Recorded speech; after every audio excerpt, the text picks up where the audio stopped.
in the 14th century, the basement was dug through the 11th century mound, and we can see the levels of make-up material, the sands and gravels that the Normans used to construct this great mound of theirs.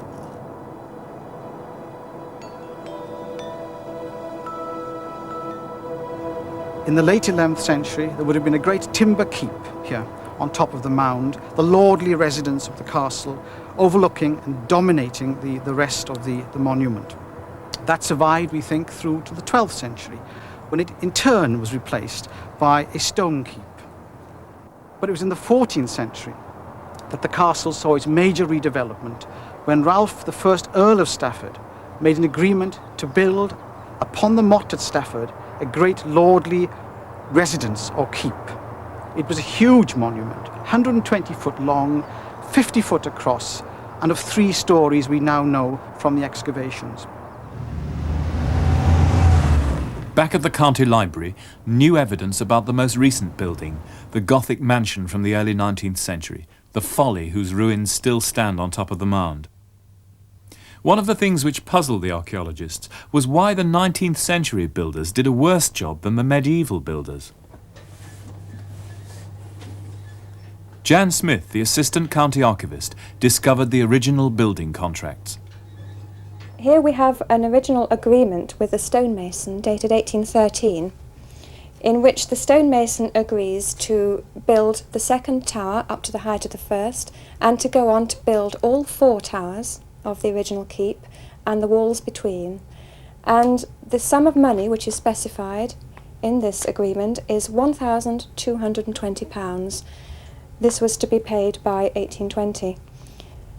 In contrast with that, we have here the detailed costs of the rebuilding from 1811 to 1822. And you can see from the summary at the back that the stonemason's charges alone came to over £3,000. And the total cost was very nearly £8,000. So obviously the Jerninghams had let themselves in for much more expense than they'd anticipated. So the Jerry building was a result of construction costs getting out of control. But the castle did remain in use. I can only tell you what I've heard my elders say, that the well used to be somewhere down there. One of the tasks of the castle project was to record the memories of those who knew it 60 years ago. I was born and brought up in one of the cottages at Castletown Sawmills, and we used to walk as children from the sawmills over the railway bridge, through Burley Fields, through Castle Farm, right up to here, and then we'd get a cup of tea or a bottle of pop and a packet of biscuits for 2pence. Teas and pop were served by the Stokes family on Sunday afternoons. They were the caretakers who lived in a corner of the castle right up to the 1950s. It really was a very fine building. There were all the coat of arms in the hall, the banquet hall, and crosses. There were crosses, and the arms of the crosses were what the coat of arms hung on, which I'll try to show you where it was and how it was.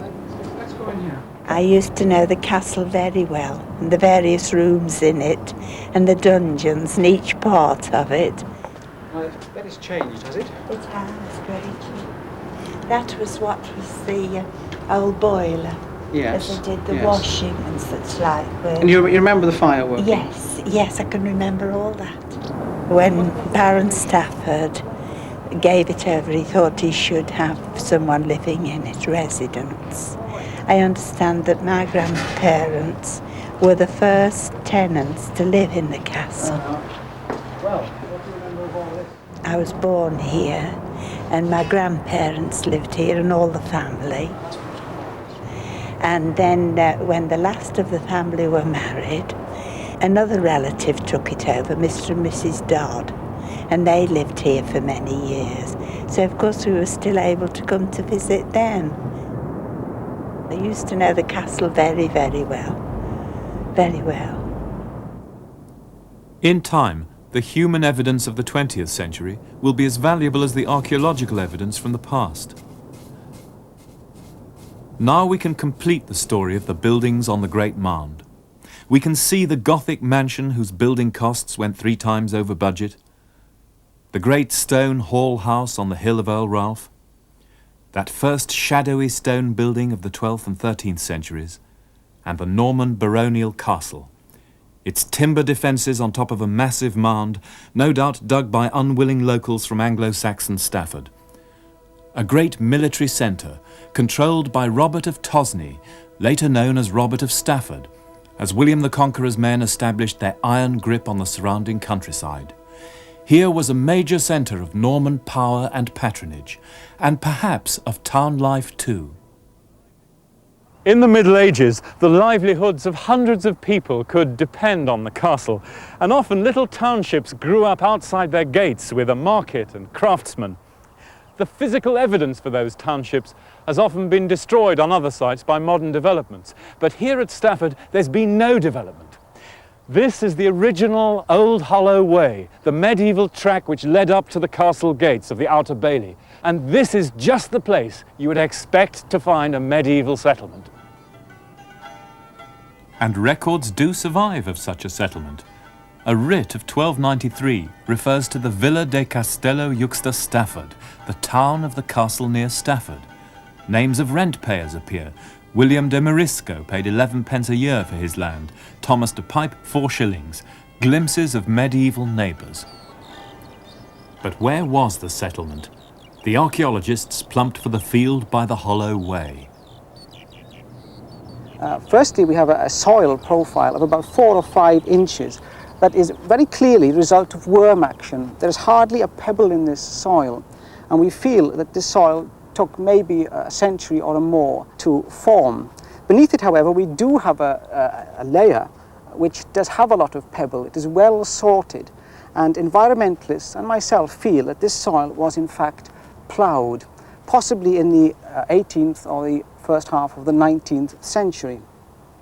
Fortunately, this plough action has not damaged the archaeology underneath. And here we have an archaeological level of pebbles that we think probably represents some form of trackway. So there was a settlement, its archaeology undisturbed by modern ploughing, and it lay 300 yards away from the main castle building, just outside the remains of the Norman ramparts. But how long did people live there, and what kind of place was it? The key to dating the different periods of the settlement was the Hollow Way and the series of roadways leading up towards the mound. Using the roadways as a reference point, the archaeologists opened up a large area to look for evidence of homes and gardens. The area below us, we can see no buildings at present. One wonders if this is a paddock or a garden area. In the corner of the excavation over there, a very odd area of stone that has been jumbled in, and we've found a large amount of medieval metalwork, horse trappings, spurs, buckles, the remains of metal cauldrons, and it's only confined to that area in the back there. What we are failing to do as archaeologists, and it's the nature of the site and the excavation, is to put together complete medieval building plans. This may come in due course with more excavation as we proceed down.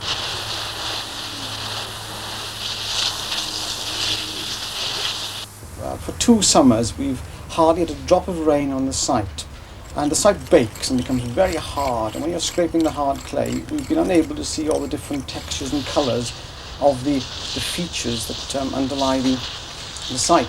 But at the end of last September it rained, and I remember going on top of the caravan and looking down, and as the site was drying I could see the lines, the ghosts of all of these buildings, squared platforms. So we now are in a better position to understand the site.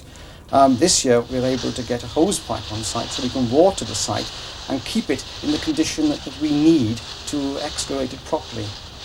But there's a lot of crop. The earth which the diggers removed has now been put back again. This is standard practice which ensures the archaeology will at some time in the future be available for investigators with different, maybe better techniques. And a complete history of the settlement will only emerge when all the evidence has been assessed.